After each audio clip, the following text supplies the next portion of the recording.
Olá, meu nome é Alexandre Ueso, eu sou pesquisador e professor no IP, Instituto de Pesquisas Ecológicas, e hoje a gente vai falar sobre o valor da biodiversidade.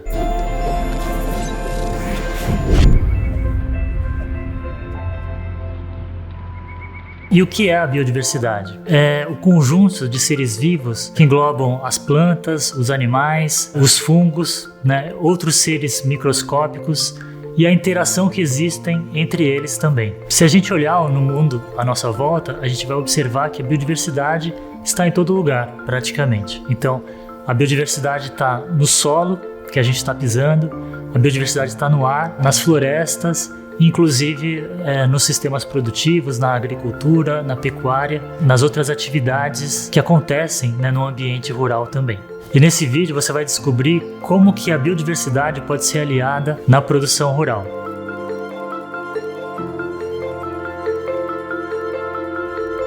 Quando nós falamos em biodiversidade solo, nós estamos referindo a todos aqueles seres que vivem no solo. É mais comum nós vermos macro-organismos como minhocas, cupins. Entretanto, há outros seres como bactérias, fungos, actinomicetos, que vão desempenhar várias funções no solo. Essa biodiversidade no solo, ela vai ser bem maior quanto mais diverso for o nosso ambiente acima do solo. Dessa maneira, quando nós temos uma floresta com uma biodiversidade mais rica, isso vai refletir no solo e o solo vai ter uma variedade bem maior de micro-organismos, de organismos vivendo nele. Essa quantidade maior de micro-organismos faz com que o solo desempenhe melhor as suas funções. Entre essas funções estão a ciclagem de nutriente, decomposição de matéria orgânica, decomposição de químicos no solo, além de estruturação deste solo, e com isso vai melhorar outras propriedades como infiltração de água no solo, como retenção de água no solo, que vai impactar o ambiente com melhor recarga, por exemplo. Essa decomposição da matéria orgânica pode auxiliar no acúmulo de matéria orgânica no solo, reduzindo a emissão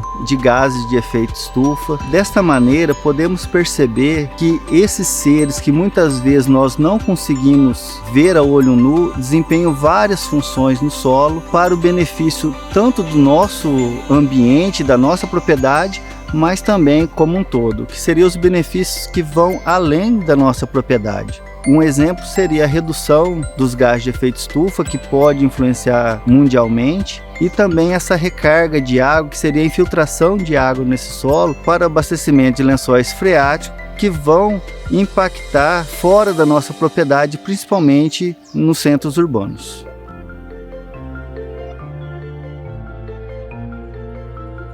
Como que a biodiversidade pode ser aliada na produção rural? A gente pode tomar como exemplo a polinização e a dispersão de sementes. A gente sabe que muitos dos produtos, muitas das culturas que a gente tem atualmente, que a gente utiliza na nossa alimentação, elas dependem da polinização.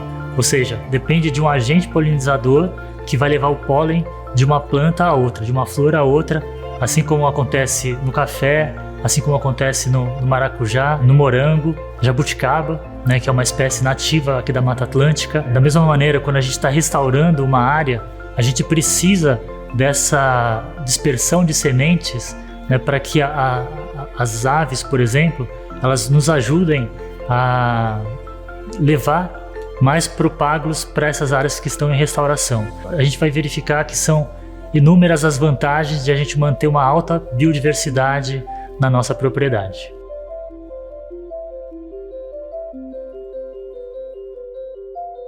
Vamos falar um pouquinho sobre a biodiversidade de insetos e o que esses insetos trazem de benefícios para o produtor. Então, vamos concentrar em dois principais, que são os predadores e os parasitoides.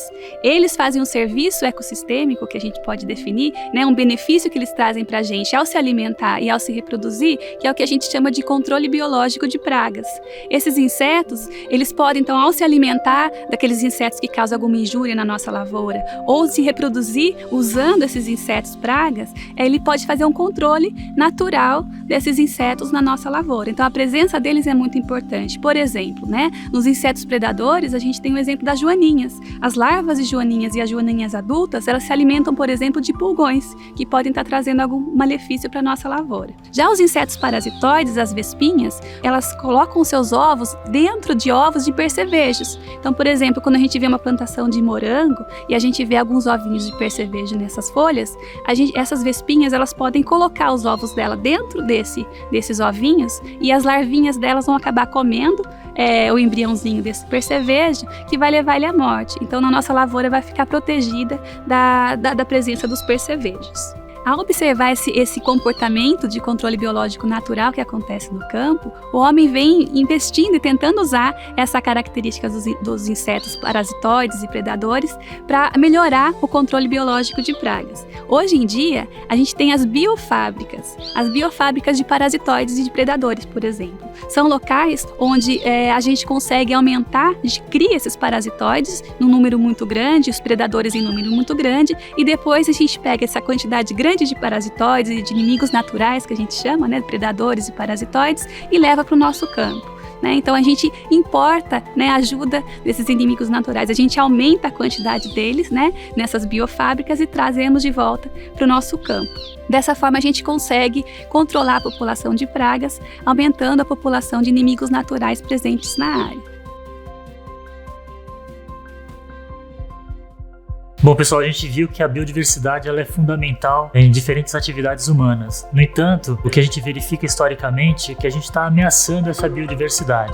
Atualmente, a gente tem muitas espécies ameaçadas de extinção e aquelas que já foram extintas. E entre as causas que levam a essa extinção ou a essa ameaça estão principalmente a perda e fragmentação de hábitats naturais, a gente tem a questão da introdução de espécies invasoras, a gente tem o uso indiscriminado de pesticidas, de herbicidas, que afetam essa biodiversidade. Isso então faz com que a gente tenha uma redução da quantidade de espécies que a gente tem atualmente, fazendo com que a gente tenha uma redução dos benefícios que essas espécies podem trazer para a gente também. No entanto, a gente pode adotar diferentes práticas tanto na nossa propriedade rural, quanto nas bacias hidrográficas, nas paisagens que a gente atua, para aumentar essa biodiversidade. E isso está muito baseado nos estudos que existem, por exemplo, em ecologia de paisagem. Então, a partir desses estudos, a gente aprendeu que se a gente mantiver uma alta proporção de habitat natural, seria o ideal.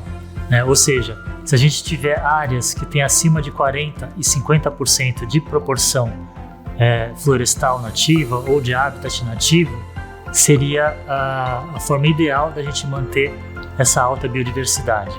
Além disso, é importante a gente manter grandes remanescentes de hábitats, grandes remanescentes florestais, por exemplo, porque esses remanescentes maiores, eles têm maior capacidade de manter essa biodiversidade, principalmente aquelas espécies que são mais sensíveis.